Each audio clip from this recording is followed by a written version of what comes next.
नमस्कार, SBT news में आपका स्वागत है। पेश है 19 जनवरी शुक्रवार सुबह 11:15 बजे राजस्थान की बड़ी खबरें।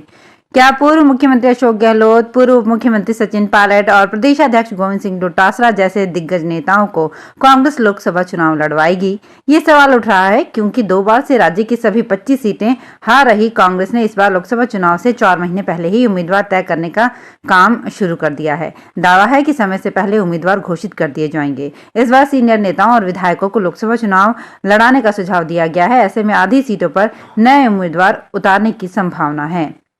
बीजेपी प्रदेश कार्यालय पर विधायक दल की बैठक चल रही है। शुक्रवार से शुरू हो रहे विधानसभा सत्र से पहले गुरुवार को भाजपा प्रदेश कार्यालय में भाजपा विधायकों की बैठक बुलाई गई है। विधायक दल की बैठक में मंच पर सीएम भजनलाल शर्मा, प्रदेशाध्यक्ष सीपी जोशी, उप मुख्यमंत्री दिया कुमारी, उप मुख्यमंत्री प्रेमचंद बैरवा, सरकारी मुख्य सचेतक जोगेश्वर गर्ग को मंच पर जगह दी गई है। इससे पहले मुख्यमंत्री भजनलाल शर्मा के बीजेपी ऑफिस पहुंचने पर आरएएस परीक्षा के अभ्यर्थियों ने आभार जताया। सीएम भजनलाल गेट पर गाड़ी से उतरे और अभ्यर्थियों से मुलाकात की। बैठक में विधानसभा सत्र को लेकर रणनीति बनाई जाएगी। दूदू अतिरिक्त जिला कलेक्टर रतन लाल योगी ने गुरुवार को सरकारी कार्यालयों का औचक निरीक्षण किया। इस दौरान अलग अलग विभागों के 22 कर्मचारी अनुपस्थित मिले, जिन्हें कारण बताओ नोटिस जारी किए गए हैं। दूदू कलेक्टर डॉक्टर अर्तिका शुक्ला के निर्देश पर अतिरिक्त जिला कलेक्टर रतन लाल योगी ने सवेरे 10 बजे उपखंड अधिकारी दूदू, पंचायत समिति दूदू, सीबीईओ, बीएसओ, राजकीय उच्च माध्यमिक स्कूल दूदू और समाज कल्याण अधिकारी कार्यालय का औचक निरीक्षण किया।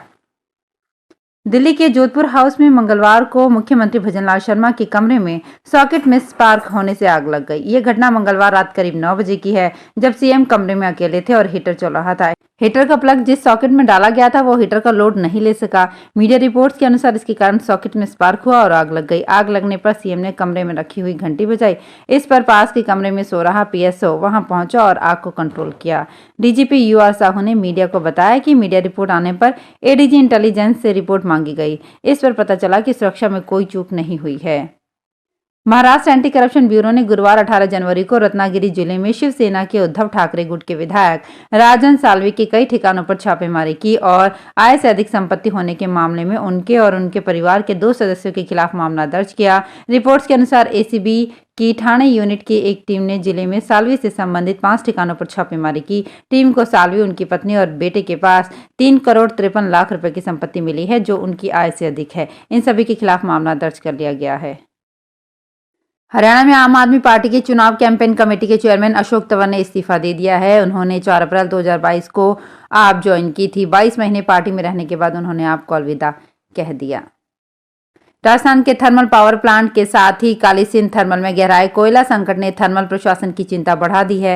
हालांकि प्रदेशवासियों को सस्ती बिजली के लिए मुख्यमंत्री भजनलाल शर्मा, ऊर्जा मंत्री हीरालाल नागर हाल ही में केंद्रीय कोयला मंत्री प्रहलाद जोशी, केंद्रीय ऊर्जा मंत्री आरके सिंह से मिले हैं। झालावाड़ कालीसिंध थर्मल में प्रतिदिन 4 रैक की जरूरत है, लेकिन इन दिनों 2 ही रैक मिल रही है। प्रदेश में तत्काल 1000 मेगावाट बिजली और 48,000 मीट्रिक टन कोयले की जरूरत है। इसी को लेकर उच्च स्तर पर चर्चा की जा रही है।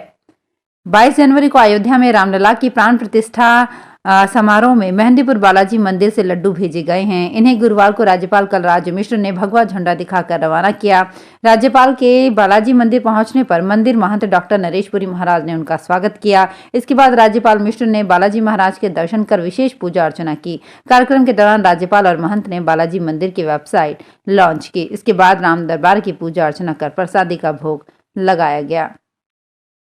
जयपुर ग्रेटर नगर निगम की साधारण सभा की बैठक में बजट पेश किया गया। 1189 करोड़ 42 लाख का बजट बिना चर्चा के बजट पास करने पर डेप्यूटी मेयर पुनीत कर्णावत ने सवाल कर दिए। कर्णावत ने कहा कि बिना चर्चा के बजट पास करना अलोकतांत्रिक है। दरअसल वित्त समिति के अध्यक्ष शील धाबाई ने बजट पेश किया। इसके बाद बजट को पास किया जाना था, लेकिन बीजेपी के डेप्यूटी मेयर पुनीत कर्णावत ने ही सवाल खड़े कर दिए। कर्णावत ने सदन में कहा कि बिना चर्चा के बजट पास करना अलोकतांत्रिक है। अयोध्या में राम मंदिर प्राण प्रतिष्ठा समारोह को लेकर बीकानेर में भी खासा उत्साह देखने को मिल रहा है। 22 जनवरी को बीकानेर के राम मंदिरों के साथ ही हनुमान मंदिरों में अनूठे आयोजन होने जा रहे हैं। इसके साथ ही दीपोत्सव के आयोजन अधिकांश मंदिरों में होंगे। इस अवसर पर नगर निगम में महापौर ने जहां छुट्टी की घोषणा कर दी है, वहीं सब्जी मंडी में भी पूरी तरह से अवकाश रहेगा। नगर निगम महापौर सुशीला कंवर राजपुरोहित ने अपनी शक्तियों का उपयोग करते हुए 22 जनवरी को अवकाश की घोषणा की है। एक पहल निर्माण की ओर एनजीओ देवी देवताओं की खंडित प्रतिमाओं को एकत्रित करके संपूर्ण जयपुर में देवरथ का संचालन कर रहा है। संस्था की ओर से गुरुवार को चौड़ा रास्ता, विद्याधर नगर, नया खेड़ा, पथ नंबर 7, डेहर का बालाजी, दादिका फाटक, भवानी निकेतन आदि स्थानों पर देवी देवताओं की खंडित प्रतिमाएं एकत्रित की गई। ओम प्रकाश राव ने बताया कि संस्था की ओर से सभी से अपील की जा रही है कि देवी देवताओं की प्रतिमाओं को हर कहीं डालकर सनातन धर्म का अपमान नहीं करें, इनकी विधि पूर्वक पानी या मिट्टी में विसर्जन करें, अन्यथा संस्था के नंबर पर कॉल करें। इसके बाद संस्था खंडित प्रतिमाओं को आपसे एकत्रित कर इनका विधि पूर्वक विसर्जन करवाएगी। राजस्थान में सफाई कर्मचारी भर्ती को लेकर लगातार विरोध बढ़ता जा रहा है। गुरुवार को जयपुर के स्वायत्त शासन मुख्यालय पर संयुक्त वाल्मीकि एवं सफाई श्रमिक संघ के बैनर तले पहुंचे सफाई कर्मचारियों ने धरना देकर जल्द लंबित भर्ती प्रक्रिया को पूरा करने की मांग की। प्रदर्शनकारियों ने कहा कि अगर अगले 48 घंटे में सरकार ने सफाई कर्मचारी भर्ती प्रक्रिया को लेकर कोई सकारात्मक फैसला नहीं लिया तो 23 जनवरी से सफाई कर्मचारी अनिश्चितकालीन हड़ताल पर चले जाएंगे। राजस्थान की भजनलाल सरकार की पहली कैबिनेट बैठक गुरुवार को हुई। बैठक में कई बड़े फैसले लिए गए। बैठक में आरएएस मुख्य परीक्षा के अभ्यर्थियों को बड़ी राहत देते हुए परीक्षा की डेट को आगे बढ़ाने का फैसला किया गया है। आरएएस मेंस परीक्षा की डेट को आगे बढ़ाने पर हुई आम सहमति बनने के बाद अब आरएएस मेंस परीक्षा की नई डेट का ऐलान जल्द किया जाएगा।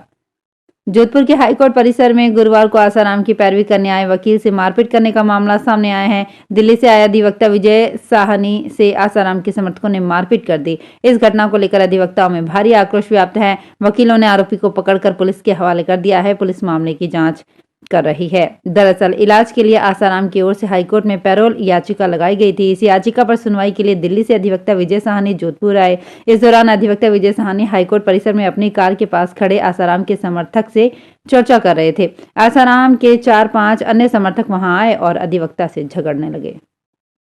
अयोध्या नगरी में 22 जनवरी को रामलला की प्राण प्रतिष्ठा को लेकर देश भर में भक्तजन काफी उत्साहित नजर आ रहे हैं। कोई महोत्सव के लिए 108 फीट लंबी अगरबत्ती बना रहा है तो कोई 2100 किलो का घंटा बना रहा है।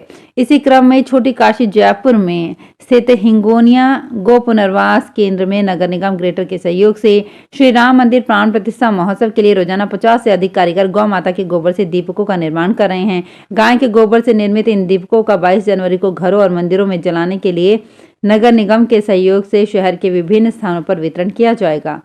तो फिलहाल इस बुलेटिन में इतना ही। फिर हाजिर होंगी कुछ और बड़ी खबरों के साथ। अगर आप भी अपने आसपास की छोटी बड़ी और महत्वपूर्ण खबरों से अपडेट रहना चाहते हैं तो सब्सक्राइब कीजिए हमारे चैनल एसपीटी न्यूज को और प्रेस कीजिए बेल आइकन पर।